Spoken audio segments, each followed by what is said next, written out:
Olá a todos, meu nome é Saori Ribeiro, sou mestre pela Universidade Federal da Bahia. Eu me chamo Wolfgang, sou doutorando também pela Universidade Federal da Bahia. Esse artigo também tem a colaboração da professora doutora Caterina Konopleva. Nós somos professores Suzuki de violino e flauta transversal e nós iremos discursar um pouco a respeito do nosso trabalho intitulado O Brincar como Fundamento no Ensino-Aprendizagem de Instrumento Musical, conforme a metodologia Suzuki. Se eu pedisse que vocês lembrassem da infância, eu chutaria que a primeira memória com certeza estaria relacionada ao brincar.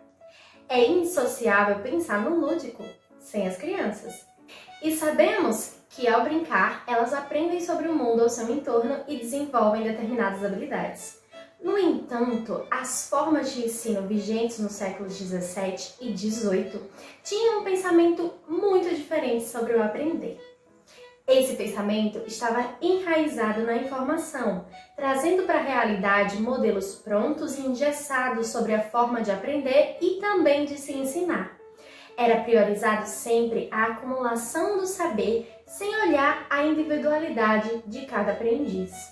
É claro que hoje essa não é a única alternativa de ensino, porque no século XX foi surgindo um modelo contrastante ao ensino tradicional, buscando dessa forma uma educação mais humana e compreensiva. Essa não foi a única grande transformação desenvolvida no século XX. Explorando esses novos ideais de uma educação mais inclusiva, pensadores como Montessori, Swanick, Suzuki, por exemplo, viram um elemento muito pontual que está inerente na nossa formação e resolveram trazer para a prática educacional. E esse elemento foi o lúdico.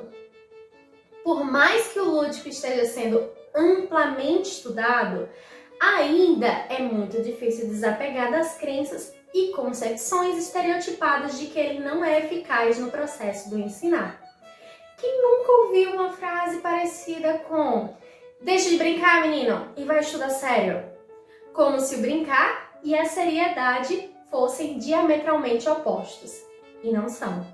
Desde que nos entendemos por gente, nós descobrimos o mundo e criamos o nosso mundo também através das brincadeiras. Nossa preocupação com os resultados nos faz esquecer que só aprendemos e apreendemos o que é significativo para nós e que, como já explica a neurociência, o cérebro ele só aprende se houver emoção. E o que não podemos duvidar é que uma infinidade de emoções é despertada no jogo. Para Marie, as crianças elas aprendem de forma empírica, através da ação de explorar e observar durante a prática do brincar. Mas é claro que, além das constatações empíricas, a doutora Casafonte realizou estudos sobre os processos neurais que estão envolvidos no jogar e concluiu que as ligações neurológicas acionadas nessa ação estão relacionadas ao desenvolvimento e fortalecimento do vínculo, do estímulo, da comunicação, do otimismo, da autoconfiança, na redução dos níveis de estresse, configurando assim uma forma natural de aprender ao longo da vida. Lopes vai incrementar que o jogo na educação vai gerar uma série de objetivos importantes, como, por exemplo, o aprimoramento da coordenação motora, desenvolvimento da organização espacial, sequência lógica de acontecimentos, melhoramento do controle da segmentação relacionado ao controle total dos membros, assim como o aumento da concentração, atenção e motivação. Os métodos ativos em educação musical são uma resposta metodológica em direção a uma educação mais inclusiva e integrada. Essas metodologias se consolidaram ao longo do século XX e fortaleceram a presença do jogo e do lúdico no ensino de música como uma ferramenta importante.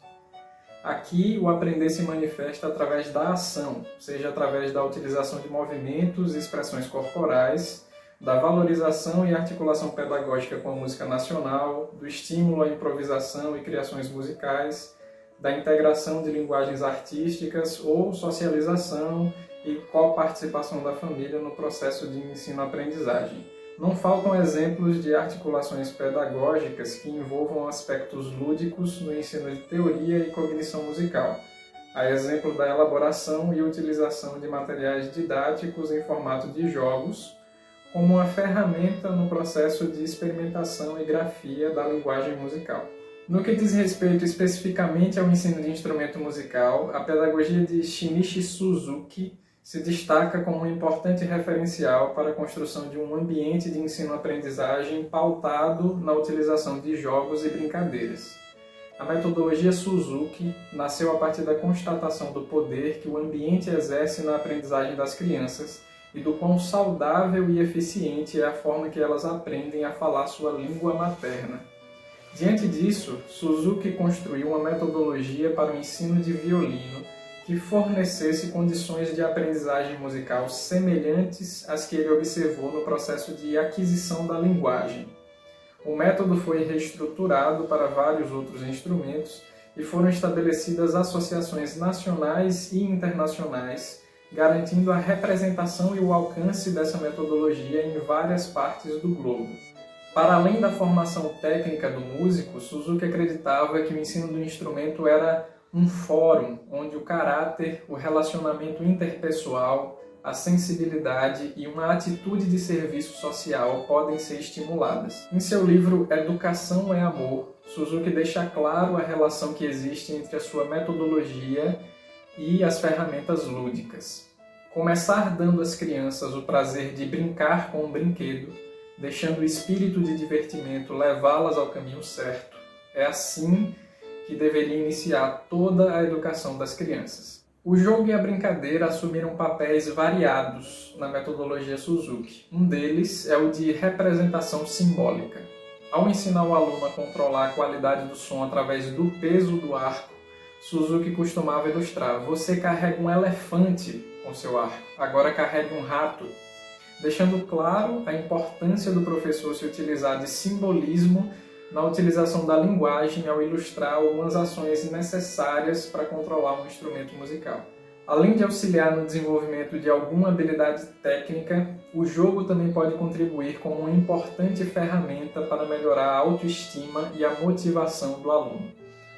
Ao regular os desafios propostos aos alunos em cada brincadeira, o professor pode conscientemente conferir oportunidades para o acerto e, consequentemente, para dar feedbacks positivos. Esse ciclo pode conferir ao aluno a disposição de seguir em frente e até de se desafiar, a partir da própria constatação da sua capacidade em atender às expectativas que estão sendo postas.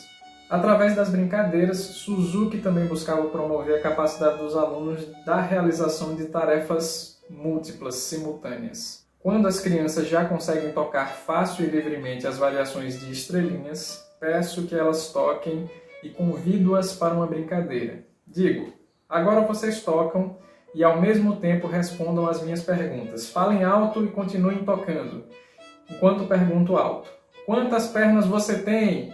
Elas acham isso muito engraçado e gritam todas bem alto: 2! O intuito de Suzuki com essa brincadeira era verificar se a música proposta estava bem automatizada ou se ela ainda requereria muito da concentração dos estudantes. Se a execução ainda não ocorria de forma fácil e naturalmente, seria difícil para o aluno se concentrar em responder às suas perguntas. Em nossa experiência como professores Suzuki de violino e flauta transversal, quando trabalhamos com as crianças, os jogos eles são fundamentais para que elementos muito complexos tornem-se simbólicos e compreendidos a partir da percepção da criança. Quando o professor ele incorpora o jogo de maneira eficaz, o brincar ele se potencializa. Ele potencializa o processo de aprender. Dentro do jogo, todos falam a mesma língua.